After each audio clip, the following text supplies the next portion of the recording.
Bonsoir tout le monde, bienvenue à cette séance ordinaire du Conseil municipal de la ville de Saint-Colomban. Nous sommes le 10 février 2026. Il est 19 heures, je déclare ainsi la séance ouverte. Donc bienvenue à celles et ceux qui sont dans la salle, bienvenue aux gens qui nous suivent en ligne. Je suis en compagnie d'un conseil municipal complet ce soir. Salutations à vous, chers collègues. Donc avant de débouler avec l'ordre du jour de la séance, je voulais d'abord souhaiter joyeux Saint-Valentin à tous et à toutes. Mme Scriven s'est habillée dans les circonstances.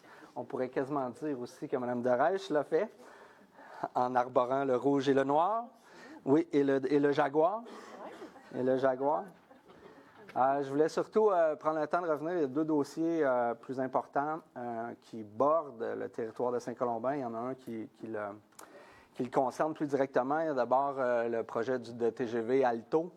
Donc, il y a beaucoup de pression actuellement qui se fait sur le territoire des Laurentides pour s'assurer que le tracé puisse favoriser l'implantation éventuelle d'une gare sur le territoire des Laurentides.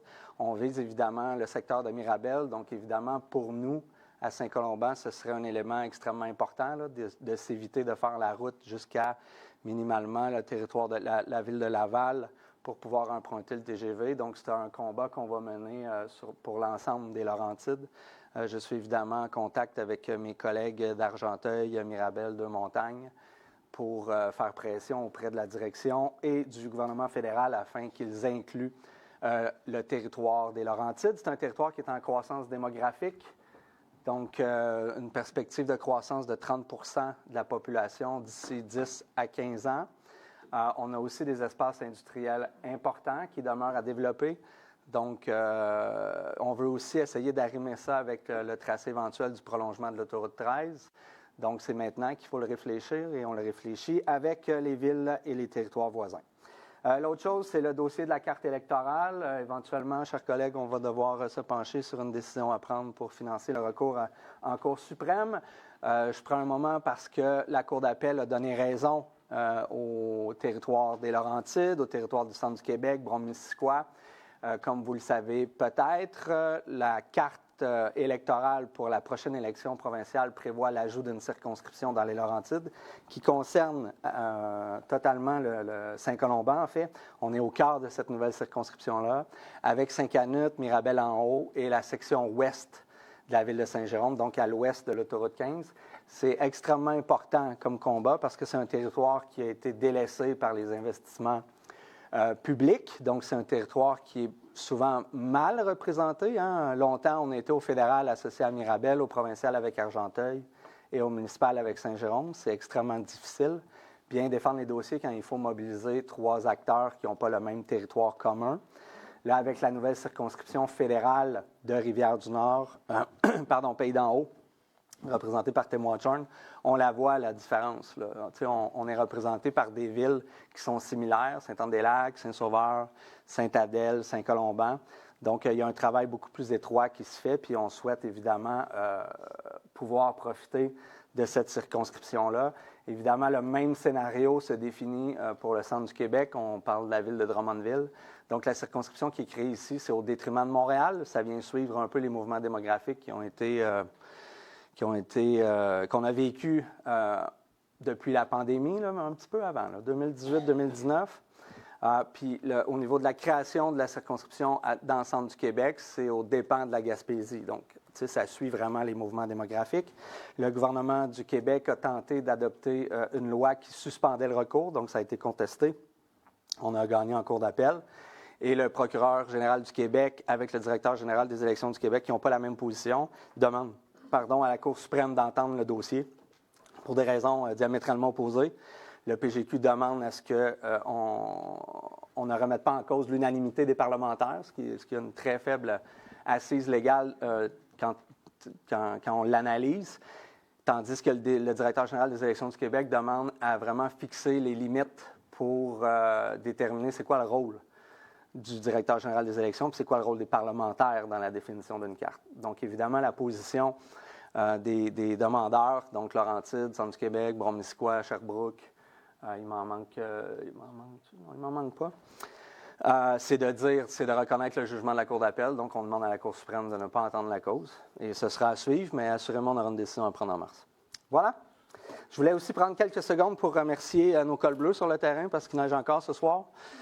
Ils sortent extrêmement souvent cet hiver, même si les opérations de machinerie, on était peut-être à 2-3 opérations supplémentaires si on se fie au dernier hiver. En termes d'opérations de déneigement avec les véhicules, nos cols bleus, ils sortent tout le temps parce qu'il y a toujours de la neige qui tombe. Donc, moi, je voulais prendre un moment pour les remercier. Là. Ils sont quand même... ils travaillent fort, sont fatigués. Donc, je pense que c'est important de leur envoyer un message de solidarité et d'encouragement. Voilà, ça nous amène à l'adoption de l'ordre du jour. Donc, il n'y a pas de retrait ni d'ajout séance tenante. Ça prend quelqu'un qui propose, s'il vous plaît. Je vais le proposer, M. le maire. Merci, Mme Lapointe. Période d'intervention réservée aux élus à 2.1.1. Donc, M. Alain. Bonsoir, j'ai 2 petits points pour vous ce soir. Premièrement, vous avez peut-être remarqué que certains d'entre nous portent un cœur bleu, donc je vais vous en parler un peu. De mon côté, la raison pour laquelle on porte ça, c'est vraiment pour rendre visible une réalité qui touche nos quartiers. C'est un mouvement qui a été initié par l'UMQ, qui dénonce l'impact des changements brusques dans les parcours d'immigration. Donc, vous avez peut-être entendu parler de l'abolition du programme d'expérience québécoise, le fameux PEQ. Puis les modifications apportées au programme des travailleurs étrangers. Ça a modifié sans préavis des parcours qui étaient ici balisés et prévisibles. On parle d'étudiants qui mettent leur avenir en question, des travailleurs qui sont déjà nos voisins, nos collègues, nos amis. On a beaucoup sur le territoire aussi. C'est des personnes qui contribuent chaque jour à la vitalité de notre municipalité. Ce cœur-là ici, c'est un message simple. Nous sommes solidaires. Nous demandons la mise en place de clauses de droit acquis pour protéger les projets de vie qui sont déjà engagés chez nous. Donc, c'est un point ici. Deuxième point, un petit peu plus léger. Je me demandais, cette semaine, je me posais la question à savoir combien on avait en fait là, d'entreprises ou de services professionnels sur notre territoire. Puis selon Google qui est infaillible bien entendu, on a environ entre 250 et 400 de ces points-là à Saint-Colomban. Donc, c'est énorme. Et puis, j'ai eu une excellente discussion par rapport à ça avec Marie-Hélène Paquette, qui est la DG de la Chambre de commerce de l'industrie de la Rivière-du-Nord, et avec Virginie Perron, qui est conseillère aux membres, de la Chambre de commerce. Puis, ils ont une mission qui est d'aider les entrepreneurs de Saint-Colomban. Donc, je m'adresse aux entrepreneurs de Saint-Colomban, petits, grands ou moyens. On ne discrimine pas. Donc, la Chambre de commerce, c'est là pour vous connecter avec d'autres chefs d'entreprise de la région, vous offrir des outils concrets pour votre développement, puis porter votre voix auprès des instances décisionnelles. Donc, je vous invite personnellement à regarder les services offerts par la Chambre de commerce, puis peut-être rejoindre, puis au plaisir de vous y croiser. Voilà pour moi. Merci, M. Alain. Mme Wilson. Pas cette semaine. Mme Darèche. Oui, tout à fait. En fait, moi, je vais vous parler d'un sujet très sérieux, les comptes de taxes. Qui vont être postés dès le 16 février. Et par la suite de ça, le premier paiement va être dû pour le mois de mars, le mois de mai, le mois de juillet et le mois de septembre, aux 3 mois. Voilà. Bonne séance. Merci, Mme Darèche. Mme Bastien. Mme Gravel. Mme Scriven. Oui, bonsoir tout le monde. Donc, de mon côté, j'aimerais faire un petit rappel là, concernant les journées d'embauche pour les animateurs et animatrices de camp de jour. Donc, ces journées auront lieu le 14 et le 15 mars prochain. Donc, bienvenue aux jeunes et moins jeunes pour faire ce beau camp de jour-là avec nos jeunes. Ayez vos CV en main et puis j'espère vous y voir en grand nombre. Merci. Merci beaucoup, Mme Herbier-Beaulieu. Oui, alors toujours en lien avec mon rôle de la bibliothèque, vous ne serez pas surpris que je vous invite à une belle activité encore une fois. Donc, je vous lance l'invitation pour le 28 mars cette fois-ci. Il s'agit d'une pièce de théâtre amateur qui est composée de citoyens de Saint-Colomban. La pièce se nomme Ça se complique. Elle sera présentée au CRC, au Centre récréatif communautaire, et les billets seront disponibles en ligne au coût de 20 $. Donc, voilà, bon spectacle et bon conseil. Merci beaucoup, Mme Lapointe. Bonsoir. Alors, malgré que quand on regarde dehors, ça paraît pas, mais le printemps et l'été vont arriver. Alors, recrutement, c'est présentement la période de recrutement pour notre marché public qui est reconduit encore cette année, certainement, parce que c'est un très bel événement. Alors, Envoyez vos candidatures si vous voulez avoir un kiosque au marché public cet été. Alors, on invite les marchands agroalimentaires, les producteurs. C'est le temps de remplir le formulaire en ligne sur le site Web de la Ville. Sur ce, bonne séance. Merci beaucoup. Ça nous amène au point 2.2, période d'intervention du public concernant les sujets à l'ordre du jour. Donc, c'est une période de questions qui vous est dédiée concernant les points qui sont à l'ordre du jour, dans le but de faire valoir votre opinion avant la tenue de vote. Il y a quand même une période de questions qui est à la fin de la séance pour tout sujet d'intérêt public. Donc, si ça concerne l'ordre du jour, vous vous présentez au lutrin, vous vous présentez avec le nom de votre rue et vous posez votre question. Sinon, vous attendez à la fin de la séance. Est-ce qu'il y a des questions? Oui. On privilégie évidemment toujours les questions dans la salle avant d'aller en ligne. On le fait au début, on le fait à la fin aussi. Bonjour. Bonjour. François Lemieux, rue de l'Érablière. Oui. Concernant le point 2.1.7, règlement numéro 1028-2026-02. Oui. J'aimerais obtenir un ajournement de l'adoption du règlement à la prochaine séance du Conseil, soit le 10 mars. J'aimerais en ce sens attirer votre attention sur le contexte particulier où le projet de règlement intervient à la suite d'une situation précise et récente, ce qui, malgré les intentions, donne l'apparence qu'il vise directement mon cas particulier plutôt qu'une application générale et prospective. J'ai fait des démarches auprès de la Ville en janvier, notamment des communications et rencontres avec Martin Sénéchal, inspecteur en bâtiment, documenté du 6 au 12 janvier, suite à laquelle le projet de règlement a été présenté au Conseil le 20 et un avis suivi au propriétaire le 29. La question est, est-ce que l'on a affaire à un cas de décision ciblée ou réactive? Non, pas du tout. Est-ce que vous avez terminé? Je vais vous laisser terminer avant de répondre, évidemment. Je m'excuse. Un court report permettrait de démontrer que le règlement s'inscrit dans une réflexion de planification globale et indépendante. J'aimerais terminer en soulignant que l'ajournement contribue à préserver la perception d'équité et d'impartialité du processus décisionnel, réduire les risques de contestation et permettre d'assurer que l'adoption du règlement repose sur une analyse pleinement détachée de toute situation ponctuelle. Oui, mais je pense que vous avez rencontré la direction générale aussi, à cet effet-là, où il y a eu une discussion, à tout le moins, avec la greffière. Il y a eu un sommaire de discussion. Oui, un sommaire de discussion. Je pense qu'on vous a dit que vous êtes arrivé vraiment dans des circonstances assez exceptionnelles, dans le sens que nous, on faisait nos démarches sans savoir que vous aviez approché le service. Donc, pour vous informer un peu, c'est quoi le droit de préemption? Évidemment, on est dans le secteur du quartier industriel. Là, je vais l'expliquer un petit peu plus loin, là, mais il y avait des il y avait des lots, des terrains dans ce secteur-là pour lesquels on n'avait pas appliqué le droit de préemption. Puis, étant donné qu'on déplace le garage municipal dans ce secteur-là, on voulait s'assurer de pouvoir intervenir dans la perspective où il y aurait transaction financière. C'est un droit qu'on se donne. On l'a déjà utilisé dans le passé. On ne l'a pas utilisé, mais on a déjà eu l'occasion de réfléchir sur le fait est-ce qu'on se prévalait du droit de préemption ou non. Puis on va faire la même démarche. Donc, c'est vraiment pas ciblé à votre projet. Là. On en a été informé après qu'on est... je pense qu'on est en adoption. Là. On est en adoption, puis est-ce qu'on est en avis de motion le mois dernier? C'est ça. C'est arrivé comme entre les deux. On a été informé de votre projet après l'avis de motion. Dans tous les cas, tout ce que je demande, c'est le report de la décision à la séance prochaine. Oui, je comprends votre demande. C'est tout. Vous avez le droit de la faire, effectivement. Mais est-ce qu'on peut savoir beaucoup, pourquoi? Je peux se poser une question? Est-ce qu'on peut savoir pour quelle raison pour reporter le 7 mars? Parce qu'il y avait des discussions avec le propriétaire actuel, puis on discutait d'une éventuelle transaction. Dans mon cas, c'est pertinent. C'est ça. Vous étiez intéressé à faire l'acquisition d'un de ces lots-là. C'est ça. Merci beaucoup, M. Lemieux. Merci. Merci. Est-ce qu'il y a d'autres questions dans la salle? Est-ce qu'il y en a en ligne? Non? Donc, on poursuivrait. 2.1.3 en suivi. Toutes les questions ont été répondues à la séance précédente. Donc, c'est un point qui existe dans l'éventualité où je ne serais pas ou personne autour de la table serait capable de fournir une réponse satisfaisante. On se donne tout le temps l'occasion de revenir à la séance subséquente. 2.1.4, dépôt du procès-verbal du comité consultatif de l'agenda 21 local du mois de novembre 2025. La rencontre s'est tenue le 24 novembre dernier.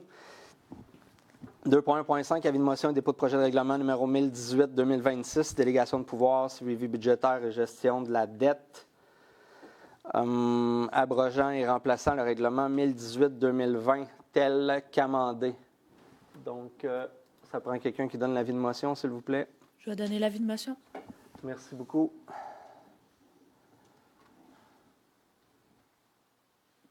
Numéro 2.1.6, adoption du règlement numéro 459-2026-03, modifiant le règlement numéro 459-2014 concernant les modalités de paiement de taxes municipales, compensation et toute autre somme due à la Ville. Donc, l'avis de motion avait été donné par Mme Gravel le 20 janvier dernier. Donc, le règlement a été mis à la disposition du public dès le début de la séance et sur le site Internet de la Ville. Il est proposé d'adopter le règlement numéro 459-2026. Ça concerne, c'est un petit article, là, il y a des clarifications de texte qu'on vient faire dans le règlement, puis on vient aussi clarifier la charge d'intérêt lors d'une vente pour non-paiement de taxes. Il y avait une petite imprécision, là, on vient la clarifier. Ça concerne évidemment seulement les lots qui sont mis en vente pour non-paiement de taxes. Est-ce que quelqu'un propose? Valérie Gravèche a proposé. Merci beaucoup. 2.1.7, adoption du règlement numéro 1028-2026-02, modifiant le règlement numéro 1028, déterminant le territoire sur lequel le droit de préemption peut être exercé, les fins municipales pour lesquelles des immeubles peuvent être ainsi acquis, tel qu'amendé. Donc, l'avis de motion avait été donné le 20 janvier 2026 par Mme Gravel.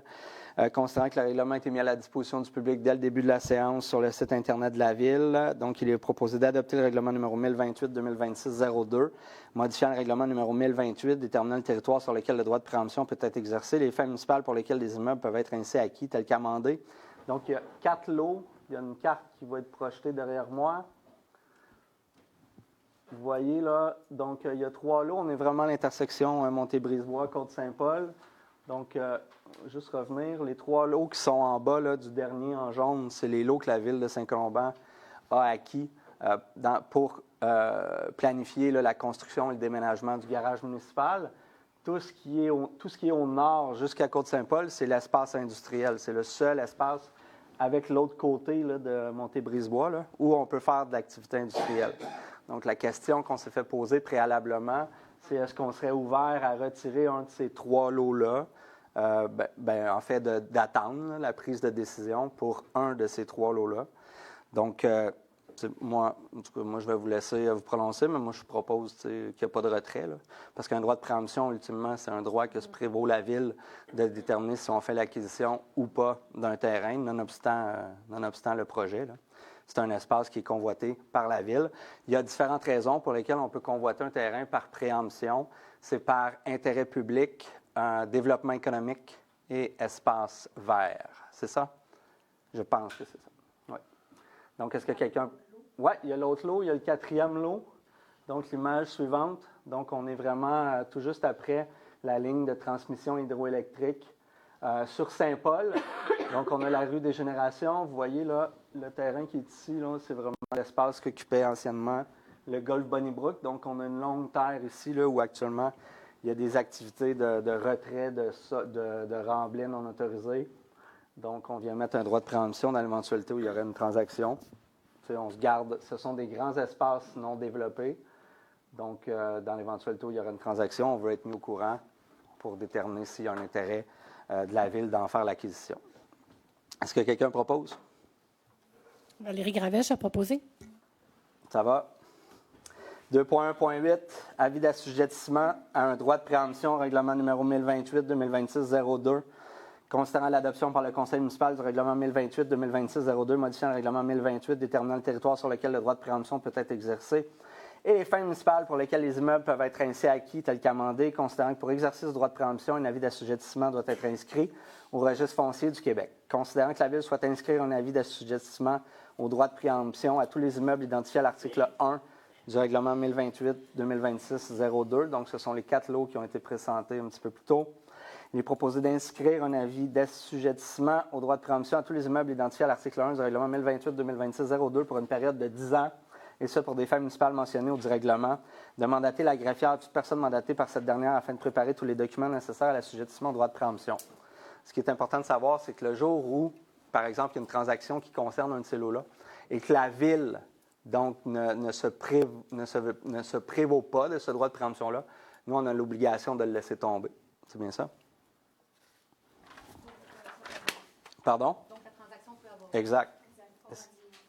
Est-ce que quelqu'un propose? Ayla Scriven, je vais le proposer.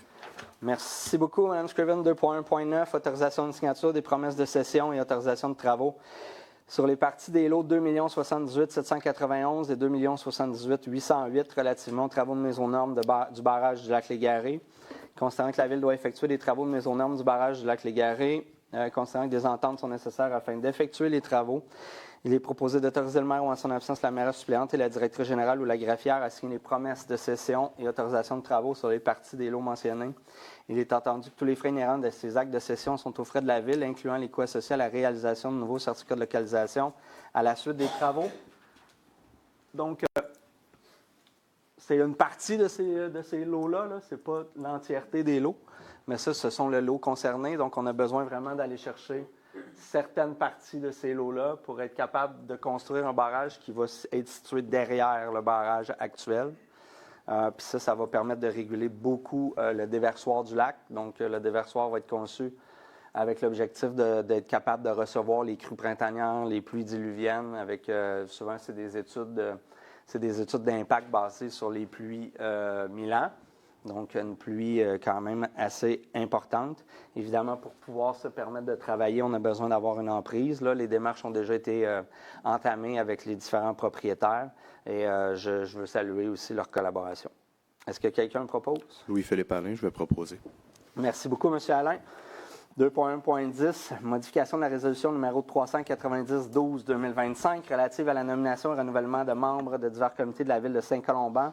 Donc, considérant la démission de M. Nicolas Vincent Wright comme membre du comité consultatif sur la politique de la famille, des aînés et des personnes handicapées, considérant qu'il y a lieu de nommer un nouveau membre, il est proposé de modifier la résolution 390-12-2025 afin de remplacer le tableau des membres du comité consultatif sur la politique de la famille, des aînés et des personnes handicapées pour qu'il se lise comme suit.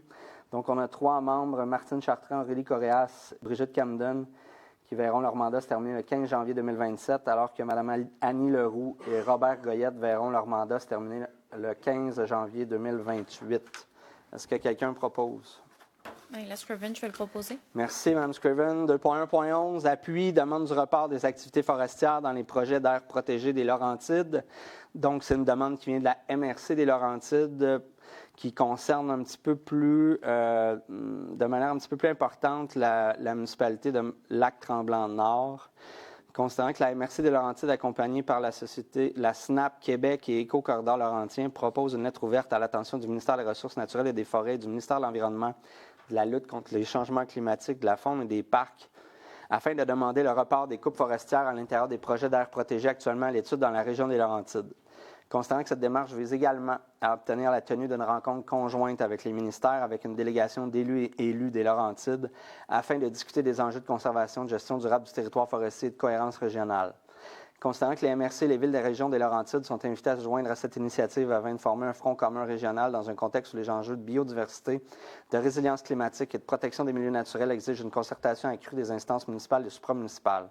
Considérant que la Ville de Saint-Colomban reconnaît l'importance pour les élus municipaux de participer activement aux décisions relatives à l'aménagement durable du territoire et à la préservation des espaces naturels d'intérêt. Considérant que la Ville de Saint-Colomban estime que la demande d'un moratoire temporaire sur les coupes forestières dans les secteurs visés, le temps de l'analyse gouvernementale sur leur statut d'aire protégée constitue une mesure responsable et cohérente avec les principes de gestion durable.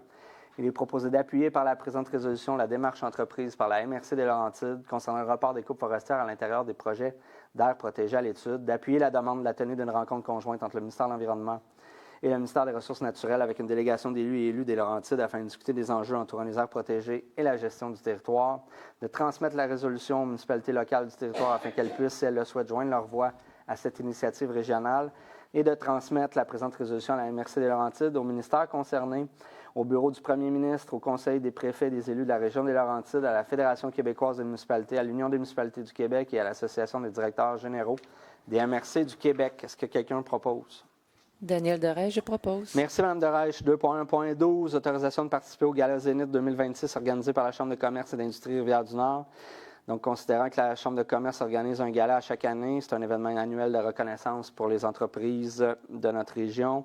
Considérant que M. le conseiller Louis-Philippe Alain et Mme la conseillère Danielle Bastien désirent participer au Gala Zénith 2026, il est proposé d'autoriser les membres du conseil municipal précédemment mentionnés à participer à l'événement, d'autoriser à l'achat de 2 billets au coût de 250 chacun pour un total de 500 d'imputer cette dépense à même les activités de fonctionnement au code budgétaire 0210 09 998 0210 10 998.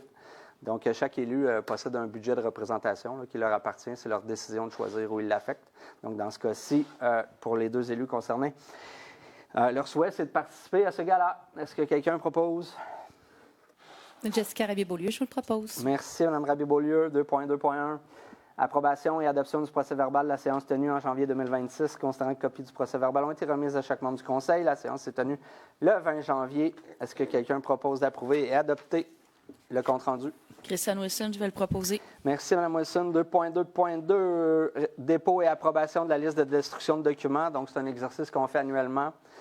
Considérant que les Archives nationales du Québec ont approuvé le calendrier de conservation de la ville de Saint-Colomban, considérant que la lieu de procéder à la destruction de certains documents et ce conformément au calendrier de conservation, il est proposé de déposer et approuver la liste de destruction de documents datée du 13 janvier 2026 et d'autoriser la destruction de ceux-ci. Est-ce que quelqu'un propose? Valérie Gravèche a proposé. Merci beaucoup. 2.2.3, dépôt du certificat de la procédure d'enregistrement tenu les 28 et 29 janvier 2026 relativement au règlement d'emprunt numéro 2055 décrétant des travaux de réparation de divers ponts et autorisant un emprunt de 750 000 nécessaire à cette fin. Madame Adam, est-ce que vous voulez profiter du micro? Merci. Donc, en son nom, elle certifie que le nombre de personnes habiles à voter sur le règlement numéro 2055 est de 14 098 personnes, que le nombre de signatures requises pour qu'un scrutin référendaire soit tenu est de 1421, que le nombre de signatures obtenues a été de 0, que le règlement numéro 2055 est ainsi réputé avoir été approuvé par les personnes habiles à voter. C'est un dépôt. 2.3.1, dépôt du rapport des dépenses et des paiements autorisés pour la période du 1er janvier au 31 janvier 2026. Donc, ça concerne un montant de 2 856 730 et 19 sous. C'est un dépôt. 2.3.2, dépôt du rapport des états comparatifs au 31 décembre 2025. Donc, c'est le dernier trimestre qui nous permet d'avoir l'aperçu de la situation financière pour l'année 2025. Donc, je vous dis tout de suite que les chiffres sont quand même assez encourageants et prometteurs. Évidemment, le bilan final sera déposé lors du dépôt des états financiers fait par notre firme comptable externe. C'est un dépôt. 2.3.3, avis de motion, dépôt de projet de règlement numéro 2048, décrétant les travaux de mise aux normes du barrage du lac Légaré et autorisant un emprunt d'1 310 000 nécessaire à cette fin. Ça prend quelqu'un qui donne l'avis de motion, s'il vous plaît. Jessica Rabier-Beaulieu, je vous le donne. Merci, Mme Rabier-Beaulieu. Donc, c'est un règlement d'emprunt d'une période d'amortissement de 20 ans. Il y a 50 % qui est une taxe par bassin, donc c'est seulement un secteur précis. Donc, les riverains du lac Légaré qui vont assumer 50 % de la facture. Il faut dire qu'à chaque fois qu'on fait une restauration de barrage, c'est soumis à une subvention qui s'appelle le PAFMAN, qui peut couvrir 50 % des coûts jusqu'à un maximum de 800 000 $. Donc, dans le cas qui nous concerne ici, si le coût représentait le montant du règlement, on viendrait couvrir, laissez-moi compter rapidement, 655 000 $. Est-ce que c'est ça? Ça ressemble à ça. On n'est pas loin. Donc, en subvention. Évidemment, on a rencontré il y a quelques semaines, je pense 2 semaines, les riverains. Tu sais, normalement, quand on fait des choses comme ça, on convoque des rencontres. Donc, ils ont été informés, on a eu une période de questions, séance d'information. Les citoyens ont pu poser toutes leurs questions qu'ils avaient là, dans le cadre de cette soirée-là. Et voilà, normalement, c'est la façon dont j'aime beaucoup le faire. Là. On leur permet d'avoir un échange. Ils peuvent poser les questions. C'était en présence de la directrice générale puis le directeur du service de génie qu'on a pu répondre aux questions et faire une courte séance d'information. Voilà, l'avis de motion avait été donné. 2.3.4, adoption du règlement d'emprunt numéro 2054 décrétant les travaux de reconstruction d'une portion de la Romaire et autorisant un emprunt de 465 000 $ nécessaire à cette fin.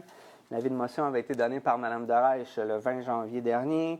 Le règlement a été mis à la disposition du public ou sur le site Internet. Considérant que le règlement 2054 prévoit une dépense de 465 000 payables sur 10 ans par l'intermédiaire d'une taxe spéciale imposée sur tous les immeubles imposables de la Ville.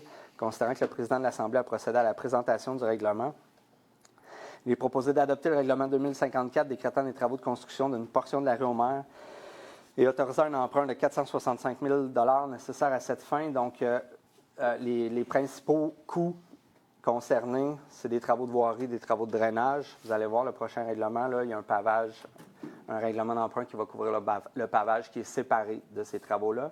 La rue aux Maires a changé de vocation à travers le temps. C'est maintenant une collectrice qui dessert une grande partie du territoire. Donc, évidemment, elle subit une pression, un débit assez important. Puis, dans le passé, elle n'a jamais été conçue pour recevoir la circulation auquel elle est soumise, on pourrait dire ça, ou laquelle elle subit, je ne sais pas. Donc, ça prend quelqu'un qui propose. Daniel Derèche, je vais proposer. Merci, Mme Derèche. 2.3.5. Donc, la même chose, mais cette fois-ci, ça concerne le 135 000 décrétant des travaux de pavage. Donc, considérant que l'avis de motion avait été donné aussi le 20 janvier dernier, la copie du règlement est mise à la disposition du public. Le règlement 2056 prévoit une dépense de 135 000 $ payable sur 10 ans par l'intermédiaire d'une taxe spéciale imposée sur tous les immeubles imposables de la Ville, considérant que pour pourvoir à 25 % des dépenses engagées, il sera prélevé annuellement durant le terme de l'emprunt de chaque propriétaire d'un immeuble imposable situé à l'intérieur du bassin de taxation décrit à l'annexe B. Donc, on parle des résidents de la rue qui vont avoir à assumer un pourcentage de la facture. Du règlement précité, une compensation pour chaque immeuble imposable dont il est propriétaire, considérant que pour pourvoir à 75 % des dépenses, mais là, ce sera une taxe spéciale imposable à tous les immeubles de la Ville. Considérant que le président de l'Assemblée a procédé à la présentation du règlement, il est proposé d'adopter le règlement numéro 2056 décrétant des travaux de pavage d'une portion de la rue aux Maires et autorisant un emprunt de 135 000 $ nécessaire à cette fin. Donc, dans le règlement, évidemment, il y a la ventilation qui est de 10 ans, puis il y a l'annexe B et il y a un estimé aussi des coûts qui est ventilé là, concernant le pavage. Est-ce que quelqu'un me propose? Oui, je vais le proposer, Daniel Derèche. Merci, Mme Derèche. Même chose, dans ce cas-là, les citoyens avaient été rencontrés il y a de ça plus longtemps, là, parce que ça fait longtemps qu'on avait ce projet-là en tête. Même chose, donc c'était une rencontre, ils ont pu poser toutes leurs questions, leur expliquer les tenants et aboutissants. Donc, puis même avant la tenue de ces éléments-là, on leur a envoyé une lettre les informant des démarches. Et voilà, on a pris le temps vraiment de bien les informer pour pas qu'ils se fassent surprendre. 2.3.6. Adoption du règlement d'emprunt numéro 2057 décrétant les honoraires professionnels requis pour la réalisation de divers travaux d'infrastructure et autorisant un emprunt de 2 millions de $ nécessaires à cette fin. L'avis de motion avait été donné par Mme Wilson le mois dernier. Considérant que la copie du règlement a été mise à la disposition du public, considérant que le règlement 2057 prévoit une dépense de 2 millions payable sur 20 ans, considérant que le président de l'Assemblée a procédé à la présentation du règlement, il est proposé d'adopter le règlement numéro 2057 décrétant les honoraires professionnels requis pour la réalisation de divers travaux d'infrastructure et autorisant un emprunt de 2 millions de $ nécessaires à cette fin. Donc, c'est vraiment, on appelle ça un règlement parapluie. Là, l'ensemble du règlement repose vraiment sur le fait de le ventiler sur 20 ans. Puis ça nous permet souvent d'initier des projets, donc les plans techniques, avant de faire les travaux. Donc, ça nous permet de gagner du temps puis vraiment de se positionner avantageusement dans le calendrier des travaux parce qu'on est capable de réaliser plusieurs économies si on est capable de faire sortir nos appels d'offres, faire sortir nos projets en début de calendrier plutôt qu'à la fin. On a des meilleurs prix. Est-ce que quelqu'un le propose? Christian Wilson, je vais le proposer. Merci beaucoup. 2.3.7, adoption du règlement d'emprunt numéro 2058 décrétant divers travaux de réfection et de construction d'infrastructures et autorisant un emprunt de 4 millions de $ nécessaire à cette fin. Considérant que l'avis de motion avait été donné aussi par Mme Wilson le mois dernier, même chose, le règlement a été mis à la disposition du public. Considérant que le règlement 2058 prévoit une dépense de 4 millions sur 20 ans, considérant que le président de l'Assemblée a procédé à la présentation du règlement, il est proposé d'adopter le règlement numéro 2058 décrétant divers travaux de réfection et de construction d'infrastructures et autorisant un emprunt de 4 millions de $ nécessaire à cette fin. Même chose, c'est sur 20 ans. Puis ça, on appelle ça aussi un règlement, c'est le même principe, là, c'est un règlement parapluie, mais pour certaines infrastructures. C'est important de savoir que des intérêts, on les paie seulement si on a des dépenses engagées. Donc, on peut les engager jusqu'à 4 millions, mais on peut avoir des règlements d'emprunt qui sont ouverts sur plusieurs années. Donc, ça nous permet d'éviter de répéter des manœuvres administratives, puis même chose, là, gagner du temps. Est-ce que quelqu'un propose?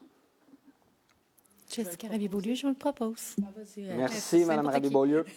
2.3.8, adoption du règlement d'emprunt numéro 2059, décrétant l'acquisition de mobilier non intégré pour la nouvelle bibliothèque et autorisant un emprunt de 540 000 nécessaire à cette fin. Constatant qu'un avis de motion a été donné par Mme Lapointe le 20 janvier dernier, constatant que le règlement 2059 prévoit une dépense de 540 000 payable sur 10 ans par l'intermédiaire d'une taxe spéciale imposée sur tous les immeubles imposables de la Ville, constatant que le président de l'Assemblée a procédé à la présentation du règlement. Il est proposé d'adopter le règlement numéro 2059 décrétant l'acquisition de mobilier non intégré pour la nouvelle bibliothèque et autorisant un emprunt de 540 000 nécessaire à cette fin. Donc, comme je l'ai dit, c'est un règlement sur 10 ans. Puis ça va inclure notamment tout le matériel qui va servir à constituer le Créalab et tout le matériel qui est non attaché au bâtiment de la bibliothèque. Il y a plusieurs de ces choses-là qui peuvent être accompagnées ou financées par des subventions. Mais comme les subventions, il faut souvent engager les choses. Il faut quand même avoir un règlement d'emprunt, puis souvent, la subvention va venir rembourser. Donc, ce n'est pas nécessairement 540 000 qui va être affecté à la dette dans ce cas-ci, mais ça nous donne une marge de manœuvre pour commencer à équiper le bâtiment, évidemment. Est-ce que quelqu'un propose?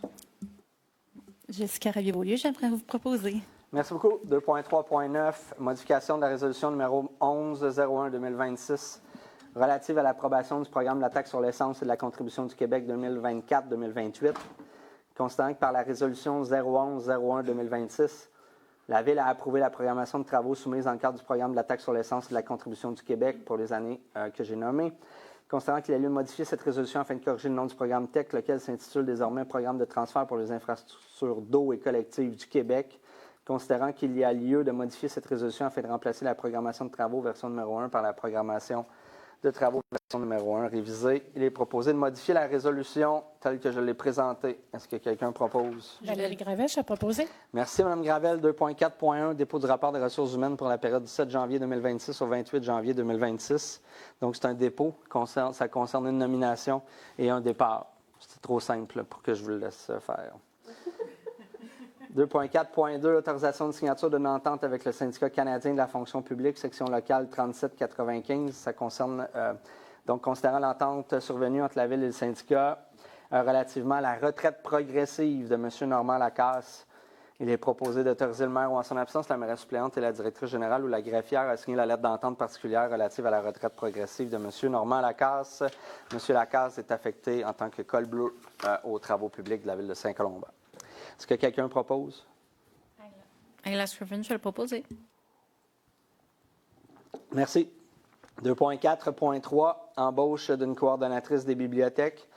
Considérant qu'au terme de la résolution 020-01-2026, un poste de coordination des bibliothèques a été créé. Considérant les démarches entreprises afin de combler le poste de coordination des bibliothèques.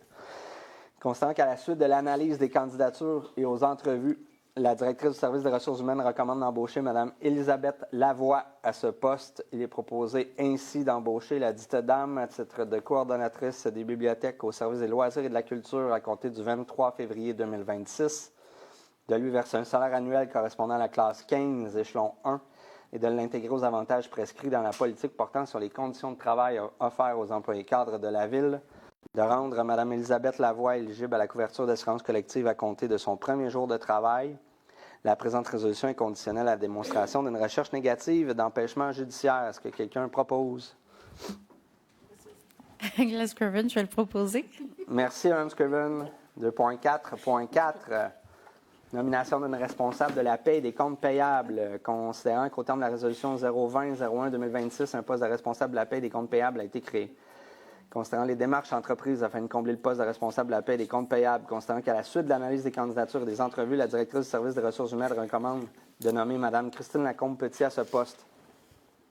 Il est proposé de nommer Mme Lacombe-Petit à titre de responsable de la paie et des comptes payables au service de la trésorerie à compter du 22 février 2026 et de lui verser un salaire annuel correspondant à la classe 15, échelon 1, et de l'intégrer aux avantages prescrits dans la politique portant sur les conditions de travail offertes aux employés cadres de la Ville. Est-ce que quelqu'un propose? Ayla Scriven, je vais le proposer. Merci. 2.5.1, autorisation de signature d'une entente de partenariat avec Sablières Cusson Incorporée. Ça concerne deux événements. la fête nationale et le Festi-Rock. Donc, il est proposé d'autoriser le maire ou en son absence la mairesse suppléante et la direction générale à signer une entente relative au partenariat avec Sablières-Cusson relativement à la tenue des 2 événements. Est-ce que quelqu'un propose? Louis-Philippe Alain, je propose. Merci beaucoup. Même type de résolution en 2.5.2, mais concernant Toiture Caron et Fils.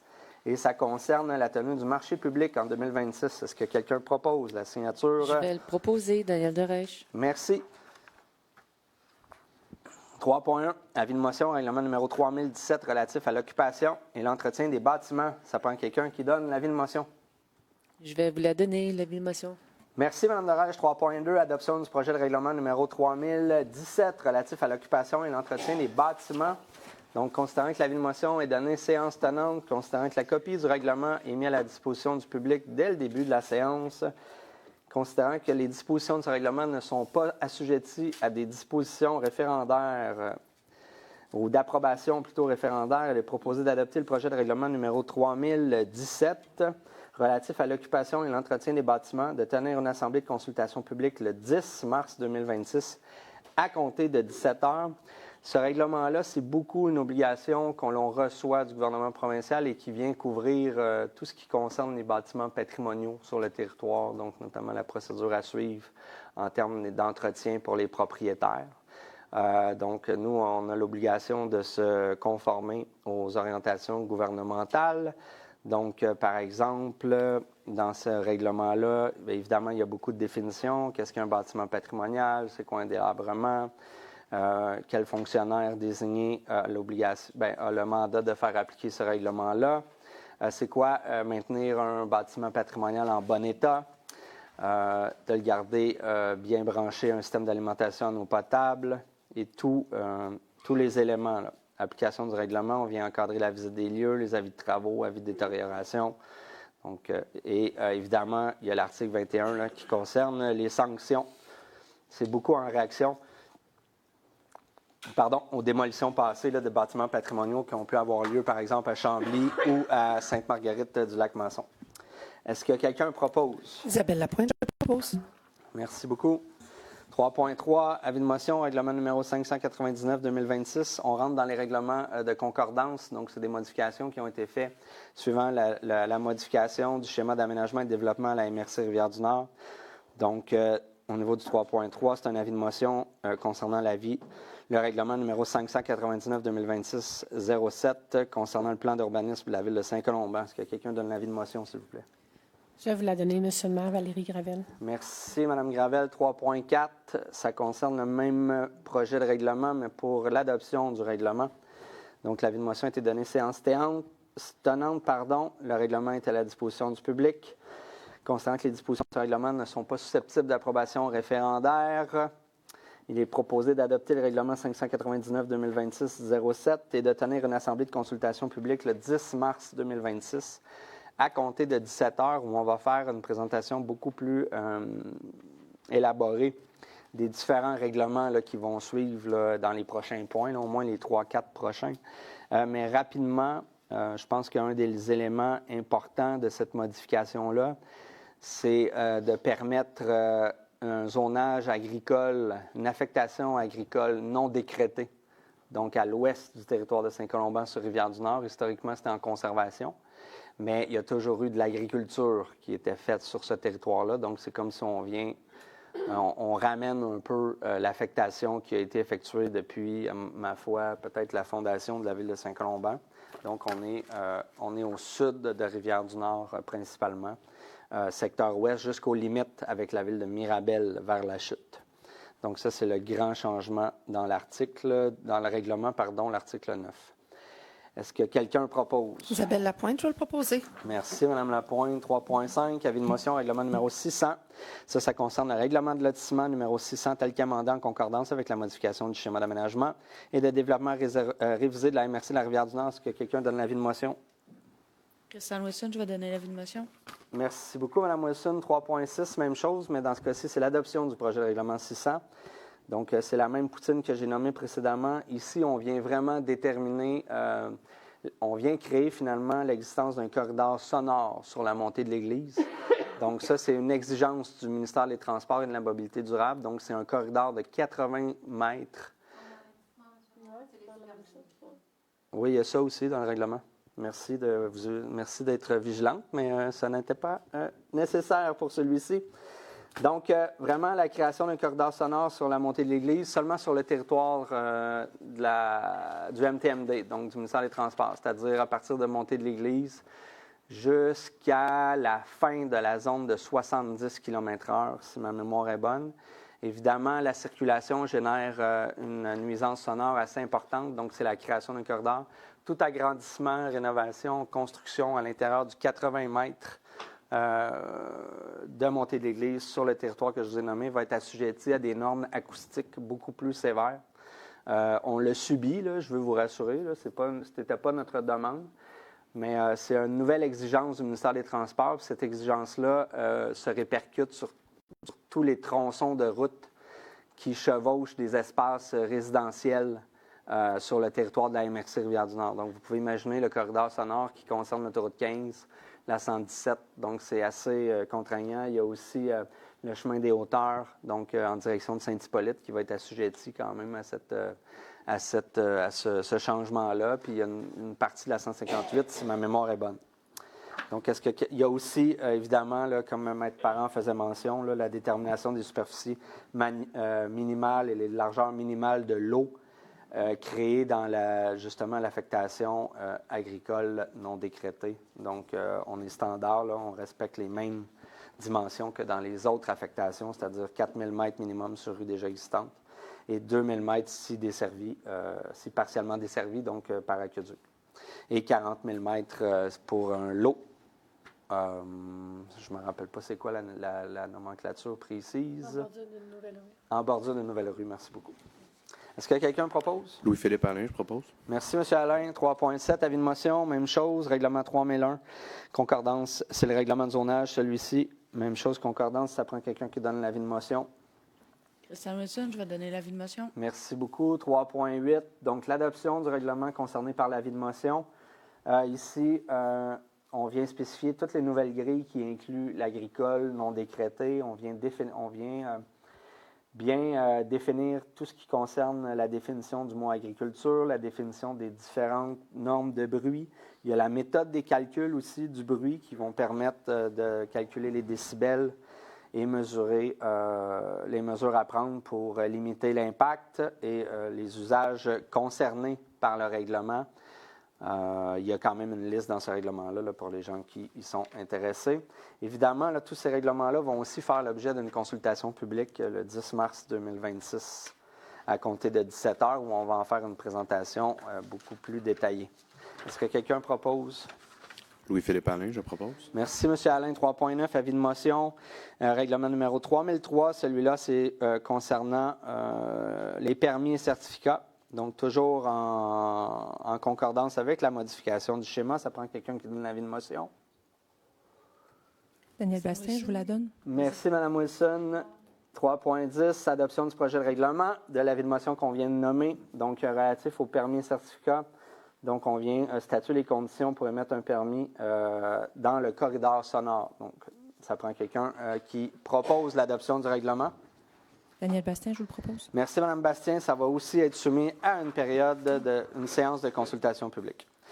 3.11, règlement numéro 3013-2026, modifiant le règlement numéro 3013 relatif au comité consultatif d'urbanisme. Ça prend quelqu'un qui donne l'avis de motion. Valérie Gravel, je vais vous donner l'avis de motion. Merci, Mme Gravel. 3.12, adoption du projet de règlement numéro 3013-2026-01, modifiant le règlement numéro 3013 relatif au comité consultatif d'urbanisme. L'avis de motion a été donné séance tenante. Donc, la modification, c'est qu'on retire le mandat de déterminer la toponymie à l'intérieur du CCU. Donc, c'est une compétence qui va être effectuée par les membres du conseil municipal. Donc, il est proposé d'adopter le projet de règlement numéro 3013-2026-01, modifiant le règlement numéro 3013 relatif au comité consultatif d'urbanisme, de tenir une assemblée de consultation publique le 10 mars 2026 à compter de 17 heures. Est-ce que quelqu'un propose? Valérie Gravel, je vais proposer.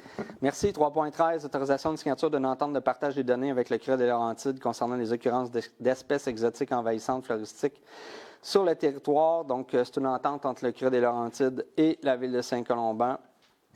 Donc, est-ce que quelqu'un propose d'autoriser le maire ou en son absence la mairesse suppléante et la directrice générale à signer la dite entente? Jessica Ravier-Beaulieu, je vous le propose. Merci. Donc, ça favorise la collaboration, l'échange et le partage d'informations. 3.14, appui au projet d'inventaire de tortues le long de la rivière Bonnybrook réalisé par Éco-Corridor Laurentien.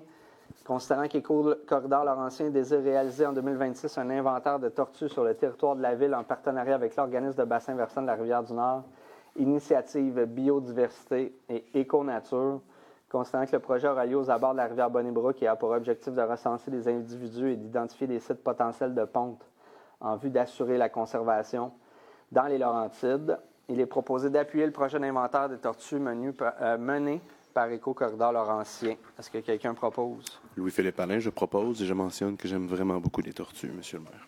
Merci. Ça paraît que vous êtes jamais fait mordre par une tortue serpentine. 3.15. Acceptation finale des travaux de libération totale de la garantie financière du projet domiciliaire Le Colombier, phase 5, protocole d'entente PE 2018, arrivée 05. Considérant le rapport de M. Jean-Philippe Bérubé, gestionnaire du projet pour le service de génie, qui spécifie que les travaux relatifs aux infrastructures du développement domiciliaire Le Colombier, phase 5, n'ont subi depuis les 12 derniers mois aucun vice ou défaut de quelque nature que ce soit. Considérant que les infrastructures routières faisant l'objet du présent protocole d'entente ont déjà été municipalisées. Considérant qu'il y a lieu de procéder à la libération totale de la garantie financière couvrant la phase 5, il s'agit d'un montant de 72 721,69 $. Il est proposé d'autoriser le maire ou en son absence la maire suppléante et le trésorier ou en son absence la trésorière adjointe à procéder à la libération de la garantie financière et à signer tous les documents à cet effet. Il est proposé d'autoriser l'acceptation finale des travaux et de procéder à la fermeture du protocole d'entente PE 2018 arrivé 05 relatif au développement domiciliaire Le Colombier. Est-ce que quelqu'un propose? Valérie Gravèche a proposé. Merci. Renouvellement en 3.16, renouvellement du contrat relatif au traitement des matières compostables. Considérant que la Ville, par la résolution 124-04-2023, a octroyé le contrat relatif au traitement des matières compostables. Considérant que la Ville peut renouveler le contrat pour la période du 1er mai 2026 au 30 avril 2027, conformément à la clause 3.2 du cahier 3 du contrat. Considérant que la Ville doit faire parvenir à l'adjudicataire une résolution à cet effet au plus tard le 28 février de chaque année d'option, considérant la recommandation de la directrice du service des travaux publics, il est proposé de renouveler le contrat relatif au traitement des matières à l'entreprise Biogénie Canada, et ce conformément à leur soumission datée du 23 mars 2023, au montant de 121 050 $ excluant les taxes applicables, et d'imputer cette dépense aux activités de fonctionnement au code budgétaire 02 451 04 446. Est-ce que quelqu'un propose? Daniel Bastien, je propose. Merci, Mme Bastien. 4.2.1. Avis de motion et dépôt de projet de règlement numéro 478-2026 abrogeant et remplaçant le règlement numéro 478-2012 concernant les politiques et procédures applicables à la gestion de l'eau telle qu'amendée. Ça prend quelqu'un qui donne l'avis de motion. Je vais vous la donner, M. le maire, Valérie Gravel. Merci beaucoup, Mme Gravel. Dans ce règlement-là, on fait le ménage un peu dans ce règlement-là. Là, on vient mieux le structurer. Donc, c'est le règlement qui s'occupe de prendre en charge la gestion de l'eau. C'est principalement la gestion des aqueducs publics sur le territoire. Donc, dans ce règlement-là, on vient définir les termes, les responsabilités d'application des mesures, les pouvoirs de la Ville, les contrôles liés à la consommation d'eau, la détermination et la facturation de la consommation d'eau, l'utilisation des infrastructures et les équipements d'eau, l'utilisation intérieure et extérieure de l'eau. Là, je vous répète, ce n'est que pour les aqueducs publics, et aussi les coûts liés aux infractions et pénalités. Donc, c'est dans ce règlement-là, notamment, qu'on vient stipuler que l'arrosage extérieur des pelouses est interdit si on possède une propriété sur un réseau d'aqueducs publics. Donc, c'est un exemple, par exemple, les heures d'utilisation de l'eau, si on détient un permis, les conséquences qui peuvent survenir si on ne respecte pas la réglementation. Donc, ce sera adopté le mois prochain. 4.2.2, adoption de règlement numéro 4007 relatif à la circulation des camions et des véhicules-outils sur le territoire de la Ville de Saint-Colomban. Donc, l'avis de motion a été donné le 18 novembre dernier par Mme Scriven. Considérant qu'une modification a été apportée au plan de transit des camions afin d'ajouter des panneaux de signalisation, considérant que le règlement a été mis à la disposition du public pour consultation dès le début de la séance sur le site Internet de la Ville. Il est proposé d'adopter le règlement numéro 4007 relatif à la circulation des camions et des véhicules outils sur le territoire de la Ville de Saint-Colomban, de transmettre le dit règlement aux municipalités limitrophes afin d'obtenir leur appui. Donc, concrètement, il y a une interdiction de circuler pour les camions et véhicules outils, donc les camions lourds, sauf évidemment pour la livraison locale, pour toutes les rues, à l'exception de Rivière-du-Nord entre Montée-Brisebois et Saint-Rémy, de Saint-Nicolas entre Côte-Saint-Paul et la rue La Montagne à Saint-Jérôme, de la Côte-Saint-Paul complète, de la montée de l'Église, de la montée Saint-Rémy, de la montée Filion et de la montée Brisebois. Donc, pour ces rues-là, c'est là qu'on veut concentrer la circulation des véhicules lourds sur le territoire. À l'extérieur de ces rues-là, c'est interdit. Ce serait interdit. Évidemment, on a une procédure à suivre avec les municipalités limitrophes afin d'obtenir leur appui. Ensuite, on transmet ça au ministère des Transports et de la Mobilité durable. Le gros changement là, qu'on veut apporter, c'est principalement sur Rivière-du-Nord, à l'ouest de la montée Saint-Rémy et à l'est de montée de l'Église. Est-ce que quelqu'un propose? Agla Scriven, je vais le proposer. Merci beaucoup.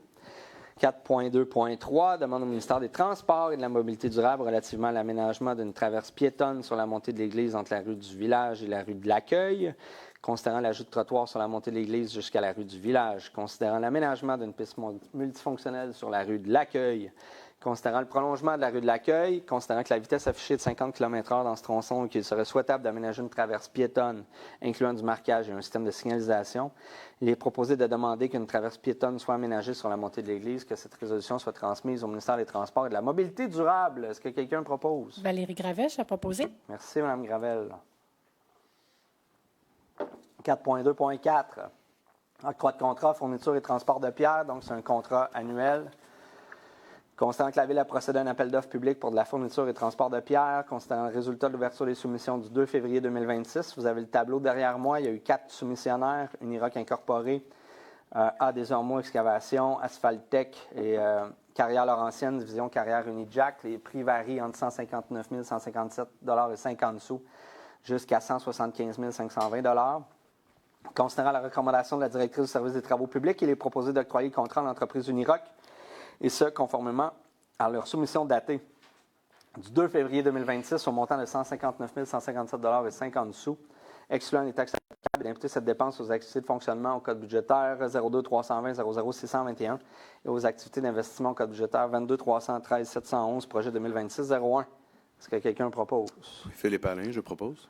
Merci, M. Alain. 4.2.5, octroi de contrat, travaux de réhabilitation, garage, services de loisirs et de la culture.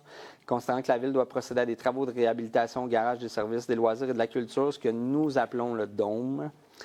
Considérant la recommandation de la directrice du service des travaux publics, il est proposé d'octroyer le contrat à l'entreprise des isolations J. Brillant, incorporée au coût de 12 866 $, excluant les taxes applicables, et ce, conformément à leur offre de prix datée du 29 janvier 2026, d'imputer cette dépense aux activités d'investissement règlement numéro 2047 au code budgétaire 22 340 711, projet 2026-04. Est-ce que quelqu'un propose? Louis-Philippe Alain, je propose. Merci beaucoup. 4.2.6, modification numéro 1 du contrat relatif à la fourniture et au transport d'abrasifs 2023-2024, TPSP 2023-52. Donc, considérant que le contrat a été renouvelé pour les années optionnelles 2024-2025 et 2025-2026, considérant que des quantités d'abrasifs supplémentaires ont été achetées afin de répondre aux besoins, il est proposé d'autoriser la modification numéro 1 du contrat relatif à la fourniture et au transport d'abrasifs. Donc, c'est une modification d'un montant de 120 270,50 $ pour un montant total de 537 450,50 $, et d'imputer cette dépense aux activités de fonctionnement au code budgétaire 02 330 00 621.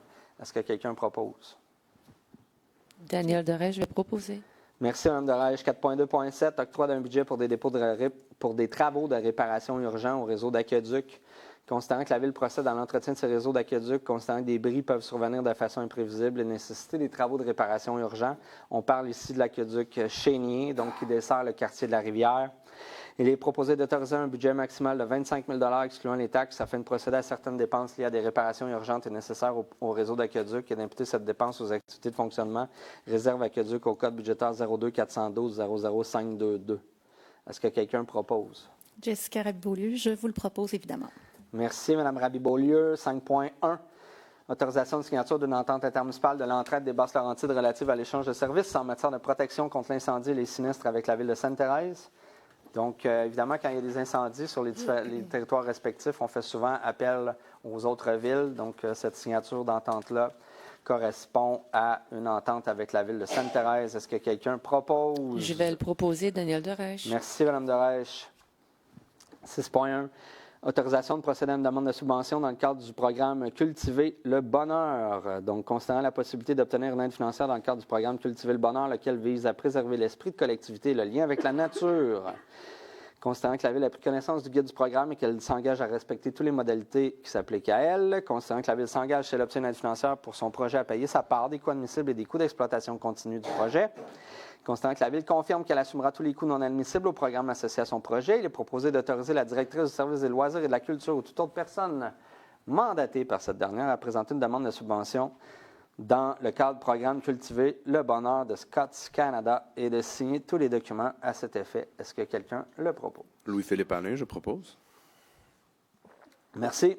6.2, autorisation de procéder à une demande de subvention dans le cadre du programme d'assistance financière aux célébrations locales et régionales de la Fête nationale du Québec. Donc, on reçoit toujours un petit montant si on répond aux attentes des célébrations locales. Est-ce que quelqu'un propose le dépôt d'une demande de subvention? Daniel Derèche, je vais le proposer. Merci, Mme Derèche. 6.3, octroi d'un budget pour l'aménagement du jardin Virsbisky. Donc, il s'agit d'un budget maximal de 5 000 pour y donner de l'amour et faire des petites modifications au jardin dans le but de pouvoir y intégrer tranquillement des événements à caractère culturel. Donc, il est proposé d'imputer cette dépense au budget d'investissement au code budgétaire 22 100 00 710, projet 2023-20. Donc, comme je l'ai dit, maximum 5 000 $. Est-ce que quelqu'un propose? Louis-Philippe Alain, je propose. Merci beaucoup. 6.4, modification numéro 1 du contrat relatif aux services professionnels pour la conception des plans de vie relatifs à la réfection de la maison de la Grange Gaffney-Kennedy, site patrimonial BIB SP 2025-008. Donc, considérant que la Ville a octroyé un contrat relatif à la conception des plans de vie relatifs à la réfection de la maison de la Grange Gaffney-Kennedy lors de la séance ordinaire du 11 mars 2025 à la firme Affleck de la Riva, société en nom collectif, par l'adoption de la résolution 72-03-2025 et sur un montant de 201 000 excluant les taxes applicables. Considérant que des services professionnels supplémentaires ont été requis, il est proposé d'autoriser la modification numéro 1 du contrat relatif aux services professionnels pour la conception de plans de vie relatifs à la réfection de la maison de la Grange Gaffney-Kennedy.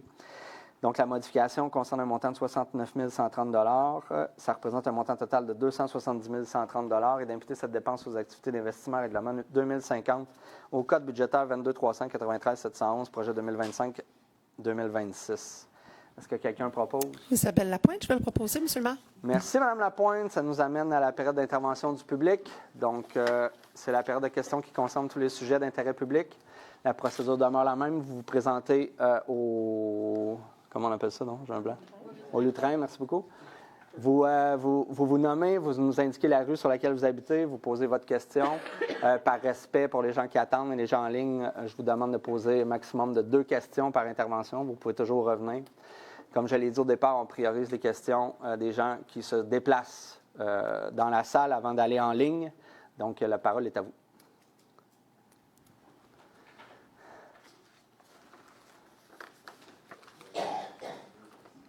Bonjour, M. le maire. Bonjour. Mesdames, monsieur. Bruno Lapensée, représentant pour 9509-2284, propriétaire de 7 terrains sur la rue des Patriotes, dans la section nord, au nord de Desjardins. Ouais. Ma question est la suivante. Actuellement, on est en période de suspension pour l'octroi des permis de construction dû à des travaux sur les infrastructures de la rue qui ne sont pas terminés encore. Tous les éléments avaient été exposés auprès de l'ingénieur de la Ville à l'effet qu'on est en période hivernale puis que les travaux qui restent à terminer étaient mineurs et qui nécessitaient que la température soit plus clémente. Comme cette année, on a beaucoup de neige et il fait froid. Je demande au maire de nous octroyer une extension, si vous voulez, pour la suspension jusqu'au mois d'avril, afin de nous permettre de terminer les 10 travaux, qui sont somme toute très mineurs. On peut en faire un exposé, si vous voulez, qu'on se rencontre auprès des intervenants, là, ingénieurs et directeurs d'urbanisme, ça va nous faire plaisir. Bien, je prends note, dans le fond, de votre volonté à vouloir rencontrer les équipes pour exposer la situation. OK. C'est ça votre demande ce soir? Oui, parce qu'on pense que c'est préférable pour une qualité de travaux que ça soit fait dans des périodes adéquates. Là. Puis, si je regarde avec le recul, tout ce qui a été fait jusqu'à aujourd'hui, par rapport à la dernière fois qu'on s'est rencontrés, il reste pratiquement plus rien à faire. Okay. Et je pense que c'est mieux pour la qualité du travail exécuté qu'on soit patient un petit peu, puis que ça ne nous empêche pas, nous, de pouvoir vendre des terrains et d'obtenir des permis afin d'obtenir notre fameux 80 % de construction fait pour qu'on puisse asphalter le plus vite possible. OK. Je vais déposer à Mme Raby-Beaulieu un dessin pour l'aménagement de l'intérieur de la rue. Vous pouvez le déposer à Mme Adam, qui est au service du greffe. On va s'assurer d'avoir ça ne sera pas fait aujourd'hui, là, mais les dessins s'en viennent. OK. Êtes-vous prêt à proposer une garantie financière supplémentaire pour couvrir le risque? Écoutez, il faudrait évaluer qu'est-ce qui reste comme travaux, ce que ça représente. J'ai déjà, moi, un levier sur le promoteur actuel d'un certain montant pour permettre justement que les travaux soient terminés. Oui, ça sera à voir avec... je ne veux pas aller dans les détails, mais simplement vous préparer un peu. Oui, bien sûr. Moi, ça va nous faire plaisir. Là. Je pense qu'il y a une ouverture. On a... Oui, exact. Oui, on est très, très conscient de ça. Oui. Oui, on est super conscient de ça. On est encore là aujourd'hui, on va s'assurer que ça aille bien. Moi, j'entends que c'est une discussion technique. Évidemment, nous, notre rôle, c'est de protéger les intérêts de la ville. Les intérêts de la ville, c'est les intérêts de la population. On ne veut pas se ramasser avec des travaux en souffrance. Je pense qu'il y a toujours eu une collaboration dans le passé quand ça a bloqué. Fait que moi, je vous invite peut-être à la fin de la séance à prendre rendez-vous avec M. Sabourin ou Maître Parent pour fixer un rendez-vous. Là, ils vont s'assurer de coordonner la présence du service de génie et du service d'urbanisme pour s'assurer que tout se déroule bien, là, malgré les écueils qui ne nous concernent ni un ni l'autre ici. Effectivement. OK. Merci beaucoup. Ça fait plaisir. Bonne soirée. Merci beaucoup.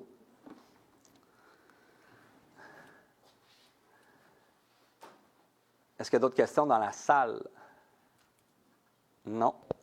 On irait en ligne si jamais il y a des questions qui émergent dans la salle. Ça va nous faire plaisir. Vous avez juste à vous présenter au lutrin. J'arrêterai la liste de questions à poser par les gens en ligne. Madame Sénécal. Oui. Bonsoir. Mon nom est Madame Julie Racicot, résidente du quartier Bonnie-Brook sur la rue du même nom. À votre attention. Lors de l'acquisition de notre propriété, le notaire faisait part d'une servitude perpétuelle enregistrée sur tous les terrains vendus par Boutique de golf Gilles Garot, Incorporée, liant le promoteur et tous les futurs acquéreurs. L'acquéreur original d'un terrain s'engageait à ce que soit reproduite et respectée dans son acte d'achat au chapitre des modalités et obligations de l'acquéreur. J'aimerais donc porter à votre attention, suite à l'écoute du dernier conseil de ville, qu'une multitude de clauses rendent virtuellement impossible l'application de votre plan d'acquisition de terrain pour fin de parc, espace vert ou zone de conservation, le tout à des fins de spéculation pour les générations futures, à moins de vouloir contrevenir aux 10 contrats, ententes notariées, que tous les propriétaires du quartier ont acceptés et qui s'appliquent à tous les terrains du projet. Toujours dans le but d'informer le Conseil, voici ce qui se lit dans le dit document. Dans un tel cas, voici la clause 2.1 citée dans les avant-contrats où une pénalité substantielle est prévue à remettre au promoteur pour retard de construction d'une maison à usage résidentiel est prévue. De plus, à la clause 5.1, droit de premier refus, la Ville serait dans l'obligation d'offrir au promoteur Boutique de golf Gilles Garot Incorporé le dit terrain ainsi acquis sur lequel il aurait perçu des pénalités annuelles. Il serait donc prudent et bien avisé pour le Conseil de consulter le notaire du promoteur ainsi que le notaire mandaté par la Ville afin de connaître, avant que la Ville fasse l'acquisition de tels espaces, s'il serait possible de réaliser votre plan de spéculation sur la plus-value de ces espaces, ou ne serait-il pas plus avantageux de plutôt accepter en argent la contribution pour frais de parc au lieu de s'embarquer dans d'autres poursuites éventuelles quand la Ville risquerait de se placer en défaut de respecter l'acte notarié sous les 2 clauses submentionnées. La question précise est donc, Est-ce que le Conseil est prêt à se donner le mandat de consulter les 2 notaires dans le prochain mois afin de valider les intentions de la Ville et ainsi d'être en mesure de bien prendre conscience des tenants et aboutissants avant de prendre une décision concernant les terrains subventionnés et par la suite revenir avec une réponse qui tiendra compte de l'avis des experts, les 2 notaires, lors du Conseil de Ville du mois de mars, à savoir si c'est plus avantageux pour la Ville, sa population, soit de prendre des terrains en spéculation ou les montants d'argent, et d'en expliquer pourquoi elle souhaite prendre une option plutôt qu'une autre. À votre attention également, la clause 5.13 des avant-contrats, il était clairement spécifié que l'acquéreur et tout autre acquéreur éventuel reconnaissait que le terrain de golf était une propriété privée. Respectueusement soumis. Bien, merci beaucoup. Un terrain en spéculation, je ne sais pas c'est quoi. Honnêtement, là, quand on achète un terrain, il est fondamentalement toujours en spéculation. Je ne sais pas ce qu'on veut dire là-dedans. Sinon, quand il y a des transactions, évidemment, je pense que la responsabilité du vendeur et de l'acheteur, c'est de prendre connaissance des clauses qui suivent les actes notariés, puis c'est ce qu'on va faire le cas échéant. Cela dit, il n'y a pas, tu sais, moi je vous le répète, il n'y a toujours pas de projet déposé, fait qu'on n'ira pas consulter personne tant qu'il n'y a pas de décision à prendre, je vous rassure. Donc, à la question précise, on ne consultera pas de notaire parce qu'on n'a pas de décision à prendre. Ça, c'est important, là, je vais le répéter, je le répète à chaque mois. Tant qu'il n'y aura pas de projet déposé, puis qu'il n'y a pas de décision qui est demandée de la part du conseil municipal, il n'y a rien qui change à la ville de Saint-Colomban. Ça fait le tour des questions. Oh! Est-ce qu'il y a des questions? Est-ce qu'il y a des gens dans la salle qui voudraient poser des questions? Sinon, je proposerais la clôture de la séance. C'est presque un record, M. le maire. 20h10. 20h10, vous proposez la clôture? Je propose la clôture s'il n'y a pas d'autres questions. Donc, on se voit le deuxième mardi du mois de mars prochain. D'ici là, je vous souhaite beaucoup de fonte de neige, peu de virus et beaucoup de bonheur. Ça va être Merci le beaucoup. printemps. On se revoit presque au printemps.